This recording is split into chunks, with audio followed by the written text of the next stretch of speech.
Don't touch me. You're the worst. A woman's scream echoes through the campsite. She is sobbing, and cold stares gather around her. But from my side, I only performed CPR when she passed out. There's no reason to be blamed, but she shows no sign of stopping her tears. She must be confused in her memory, so it would be cruel to blame her. Geez. You're the worst. Chief Wilson. I was stunned. Then Chief Wilson, grinning, called out to me. He must have seen the whole thing. Her collapsing, me helping her. But Chief Wilson just smirks nastily, appearing to have no intention of helping me. You'll regret this. The woman suddenly stands up, tears still streaming, and runs away. You're doomed, Chief Wilson said, looking very pleased with himself, showing no intention of helping me at all. My name is Kevin, 28 years old. I work for a small trading company named Garcia Trading. I've been assigned to sales for a while, but my performance hasn't been improving as I hoped. According to my colleague, it seems Chief Wilson has been giving me only the tough sales targets as my responsibility. Naturally, my sales performance has been worse than others, and I end up getting nagged by Chief Wilson every day. Can't you do something more about this? I'm sorry. Today, again, I stand in front of Chief Wilson's desk, listening to him until he's satisfied. My colleagues must understand the unfairness. But, seeing the unreasonable work being assigned to themselves, they continue to turn a blind eye. Well, whatever. After saying his piece, Chief Wilson pulled out a file from his desk. The manager suggests maybe you should take on this sales area. Me. Checking the file, it was a major player in outdoor equipment. Normally, a small firm like ours wouldn't even be considered. It seemed like a shot in the dark. Probably even the manager didn't expect success. The boss says I should come along for the first visit. Really, why bother with such a pointless pitch? Chief Wilson grumbled under his breath. It must be a sales call with little to no chance of success. To those above, it seems as casual as buying a lottery ticket. Come on, get ready quickly. Yes, understood. Urged by Chief Wilson, I hurriedly grabbed my sales bag. To spare the grumbling Chief Wilson, I drove us to the major firm, STM. Interesting. STM was located in a large building, and upon entering, we were guided to the 10th floor. We were led to a reception-like room, and we were able to meet with the person in charge. It seems the manager didn't actually make an appointment, but just had a brief chat at some party. Still, I was surprised by STM's willingness to meet us, but the person in charge wasn't too keen. No matter how much the chief and I explained our product, they hardly showed any interest. I understand the points of Garcia Trading, but most of our contracts are pretty much fixed. Is that so? The person in charge was smiling, but it was almost a polite refusal. We had no choice but to give up, pack up our documents, and get ready to leave. Hey, that pen. The CEO has one just like it, an LED light pen. Handy, isn't it? The STM personnel showed interest in my pen. I had used it during our presentation and left it out on the table. Yeah, it is really handy. My pen has an LED light at the tip. It's useful for writing in the dark, like when you're solo camping at night. Plus, it's a pretty rare limited edition model I got at a camping event. The fact that the CEO also has one means he must be into camping too. Yeah, this is great. It's one of my favorite things. Chief Wilson. Suddenly, Chief Wilson grabbed my pen and started promoting it as if it were his own. While I was shocked, he proceeded to chat with the STM personnel. It seems the CEO has good taste too. I'd love to have a chat with him. Well, the CEO's pretty busy. So, you like camping because you have that pen? Oh yes, definitely. Chief Wilson answered awkwardly. He once laughed at my outdoor hobbies, comparing them to kids playing in the mud. He's not supposed to be interested in camping at all. I went to Whispering Pines campground last week. Thinking this was a bad turn, I chimed in. That place is great. I love it and go there often. The scenery is beautiful around this time, isn't it? Yes. Relaxing with fishing while enjoying that view is the best. That sounds nice. You fish too. I catch and cook right there. The STM personnel seemed to be quite the camping enthusiast, and the conversation heated up. Just when I thought we could keep the good vibe going, Chief Wilson suddenly cut in. Whispering Pines campground is great, isn't it? Well, unfortunately, I don't have time today. Can we schedule an appointment to talk more? Oh, yes, that sounds good. The STM personnel checks their watch. How about next Monday? That works for me. My schedule is clear. Chief Wilson quickly leans in and proceeds with the conversation with the STM personnel. Obviously, I couldn't leave Chief Wilson out of the conversation, so I just supported until it was over. Thank you. See you then. I say goodbye to the STM personnel and head back via the elevator. Don't get cocky. Excuse me. As soon as we're alone, Chief Wilson mutters. You don't think you can land a contract with a major company on your own, do you? No, sir. I'll be the one to secure this contract. Pretend you weren't even here today. What did you say? Got a problem with that? It's not that, but Chief Wilson must have seen a potential opportunity to secure a contract from the way the STM personnel reacted. That's probably why he decided to pretend I wasn't there and aimed to secure the contract on his own. Indeed, landing a contract with STM would almost guarantee a promotion. You're not to come here anymore. Don't get involved with STM. But that's... After saying that, Chief Wilson left the elevator. Hey, Kevin. We're starting a camping club. A camping club. The day after we went to STM for sales, Chief Wilson suddenly brought this up. Why all of a sudden? What? It's to match the conversation with the STM personnel. I see. So, gather some people and book Whispering Pines campground for the weekend. Oh, and I'm counting on you for the gear too. What? I was taken aback by such an unexpected proposal. Gathering enough people for a club activity and preparing everything in such a short time is just impossible. It's definitely too much to ask to get this done by the weekend. Huh? As if wondering what I'm talking about, Chief Wilson just shrugs his shoulders. You don't have to do any other work. Just focus on this. But what about the preparations for the STM sales pitch? That's what I've been saying. I'll be the one going to STM. But that's... Just focus on preparing for the camping club. That's your job now. Understood. Once it's declared as my job, there's nothing much I can do. No choice then. I watch Chief Wilson leave after dumping some documents on me and sigh. I look at the club event paper in my hand, starting with researching what needs to be done for the weekend. Finally got here, seriously. I can't understand people who come to places like this on their day off. As we arrive at the campground, Chief Wilson immediately starts complaining as he gets out of the car. I hustled around and somehow managed to make this weekend camping trip happen. After explaining the situation, the manager fronted the event's cost. Then, by reaching out to my peers and the sales team, I was able to gather a few people. Kevin, good job. As I'm checking in at the campground's reception, my colleague Taylor comes up to me. She has some camping experience and offered to help out when she heard about this event. Taylor, really, thank you. We couldn't have done this without you. Don't mention it. Chief Wilson sure asks for a lot, huh? Taylor laughs heartily. Chief Wilson is busy taking selfies with the scenery, probably to show the STM personnel that they went camping. Likely, Taylor and I will end up preparing everything since Chief Wilson and the others probably won't be able to set up the tents.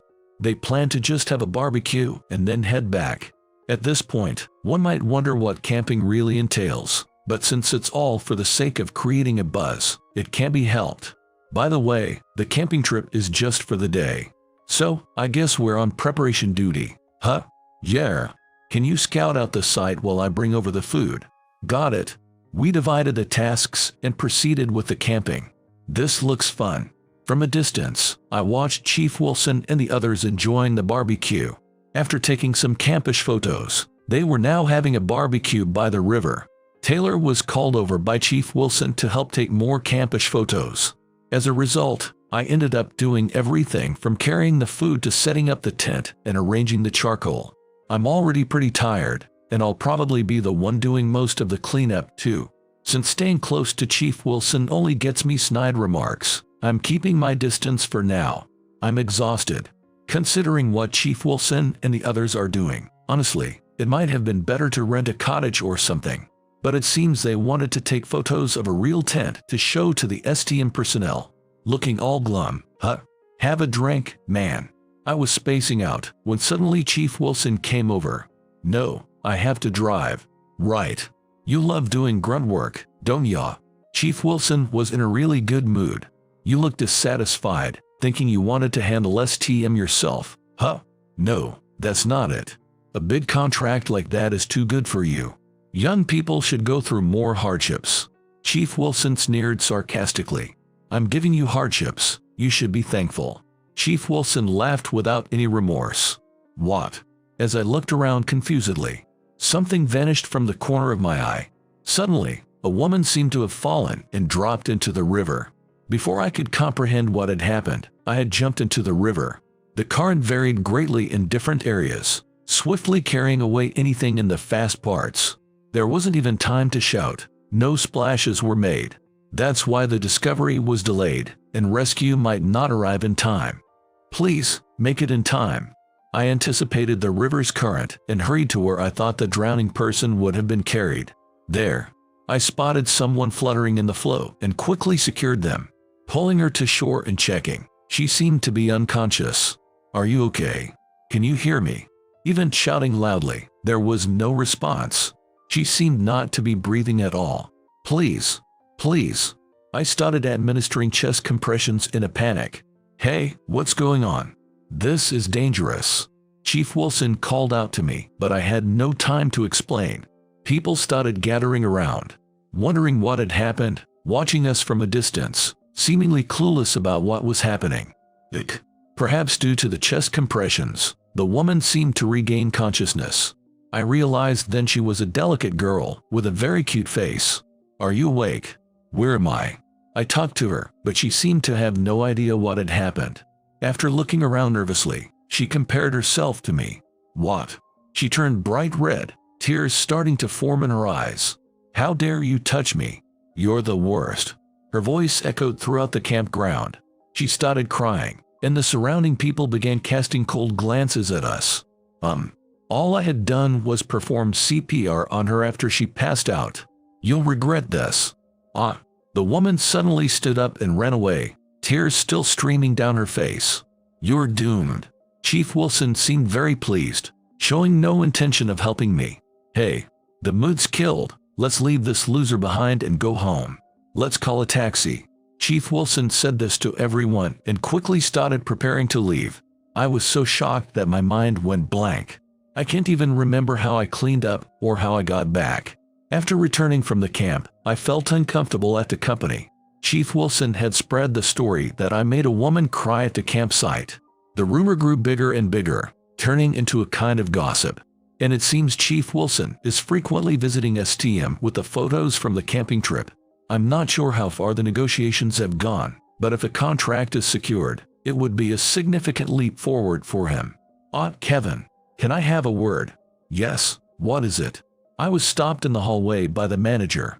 "It seems Wilson left some documents behind. Could you deliver them for me?" "Oh, yes, of course." The manager handed me the documents. "The sales pitch at STM seems to be going well." "Yes, thanks to the introduction from you, manager. That would save my face, too." The manager smiled and walked away down the hallway. To STM.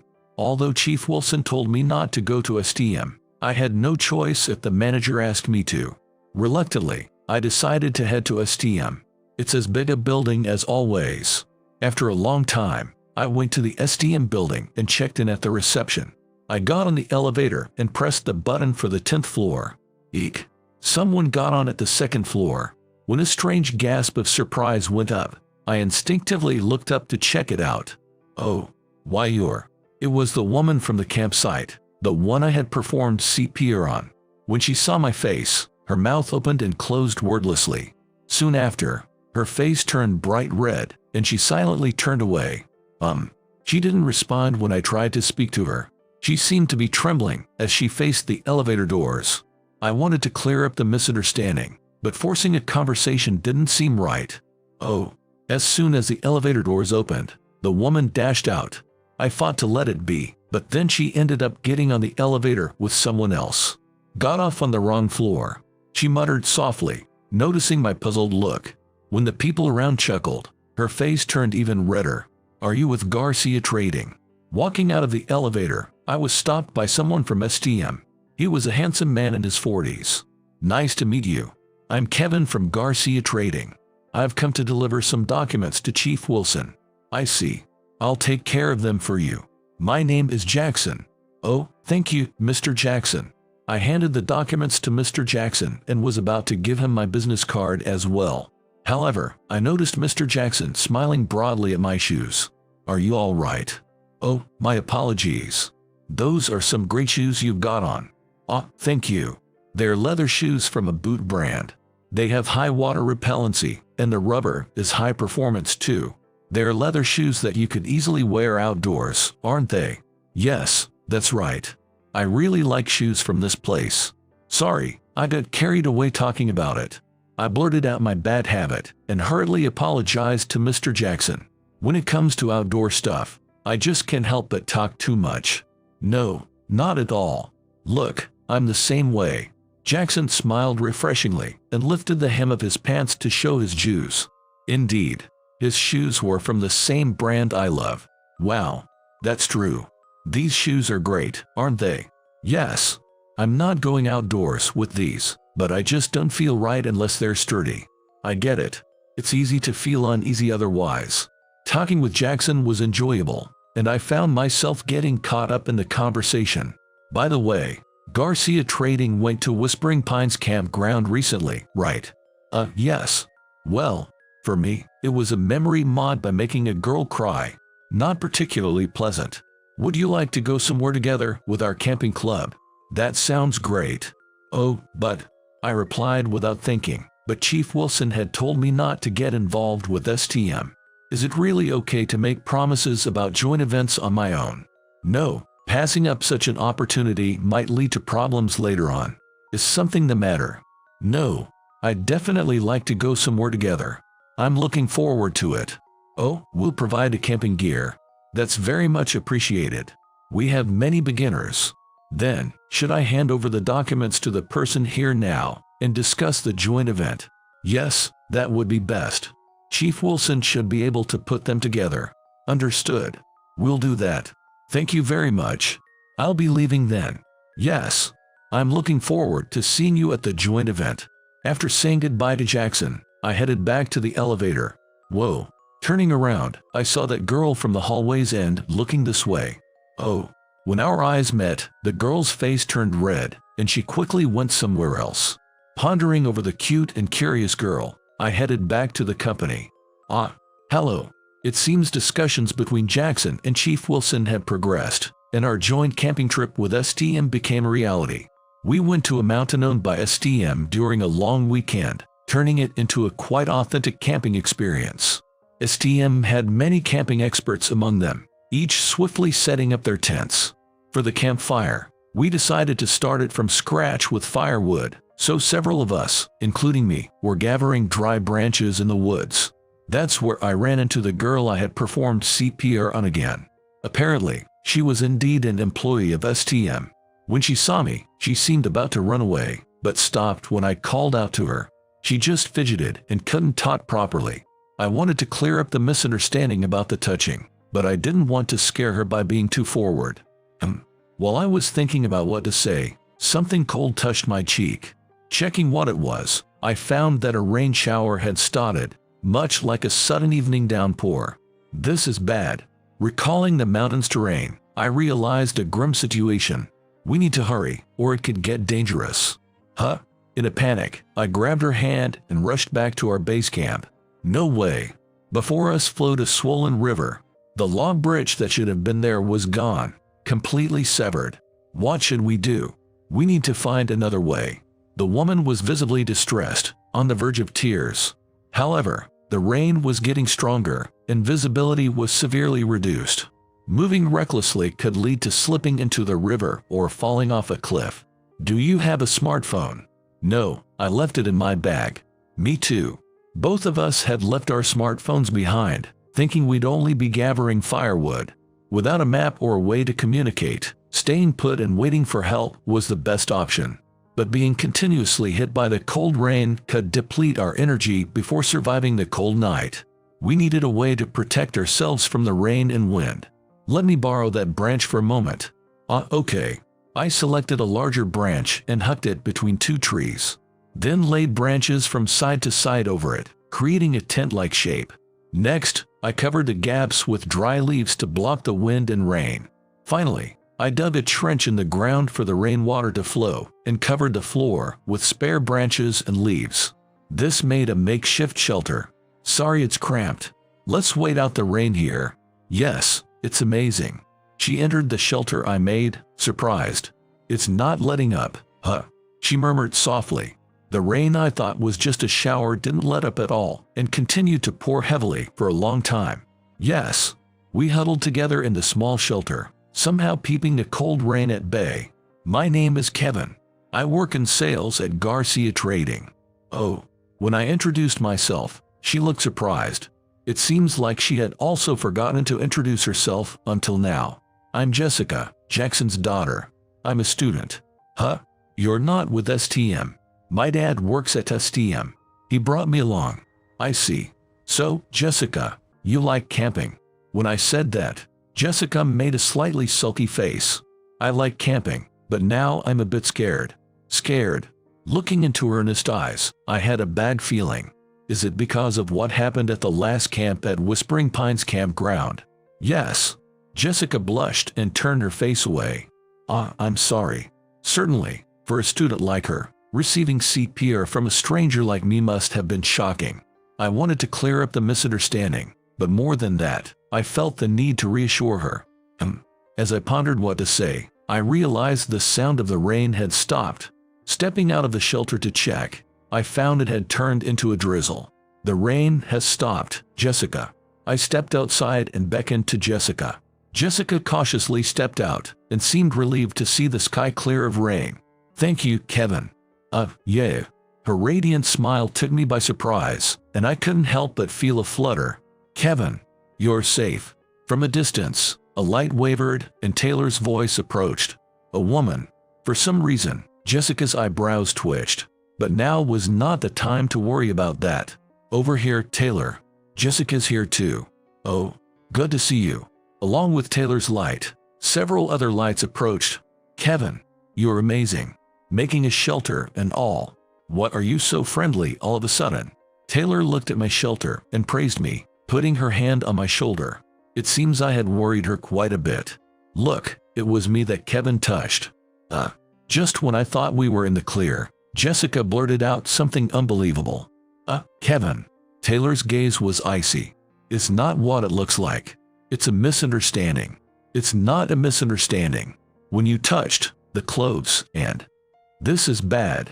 Jessica's face turned red, and she refused to listen to what I was saying. What's going on here? Can someone explain? Jackson approached, having overheard our conversation and not willing to let it drop. President Jackson. Dad. Then Taylor and Jessica exclaimed something shocking at the same time. President. I asked Taylor. Yeah. He's the president of STM. Handsome, right? Jackson is the president of STM. But what did Jessica say? Dad. Yes. He's my father. Jessica clearly stated that Jackson was her father. This seemed like a really bad situation to me. Let's call it a day for now, and I will talk to Jessica. You, come to our company later, Jackson said with an undeniable force. Understood. I could only nod weakly in response. That's the end for you. Getting too cocky. Chief Wilson sneered at me while we were waiting for the elevator at the STM building. As for me, my promotion is guaranteed. Chief Wilson was in a very good mood. I did research online and went all out for the joint camping. I had a great time with President Jackson. Chief Wilson had participated in the joint camping with STM, where he was in charge. According to everyone in the sales department, he showed off his camping knowledge to STM's people. The fact that the president left midway was kept under wraps, and internally, the joint camping was deemed a huge success. Apparently, STM has reached out wanting to discuss a contract. This could be the biggest contract in our company's history, and rumors are swirling that Chief Wilson is being considered for an executive position. Meanwhile, rumors are spreading about me making the president's daughter cry and angering the president himself. To be honest, that's exactly what happened. Just thinking about what kind of punishment might be coming my way was disheartening. Actually, whether I can safely return is not even certain.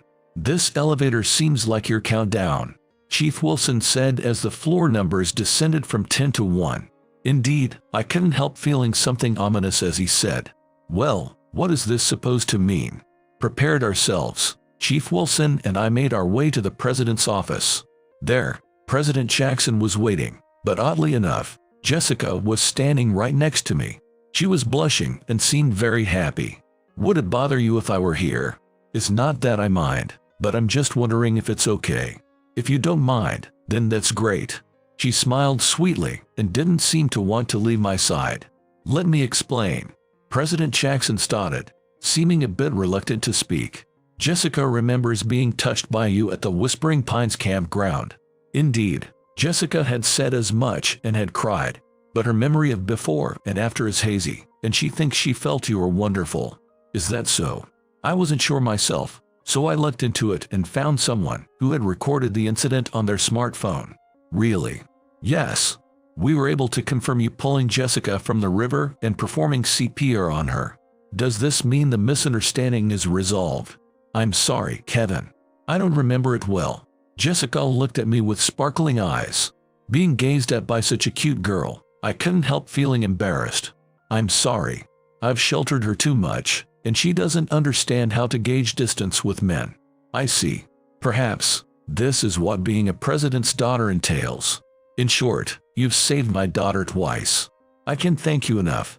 President Jackson expressed his deep appreciation. It was nothing, really. It's not to atone for anything, but his expression turned more serious. Having seen your character, our company would like to establish a long-term relationship with you. Does that mean I want to make a contract with you and continue working together in the future? Thank you so much. This means he has chosen me to be in charge. Wait just a minute. Hearing me and the president, Chief Wilson interrupted in a panic. He must have thought his promotion was set, but the conversation took an unexpected turn. Were you planning to make a contract with me?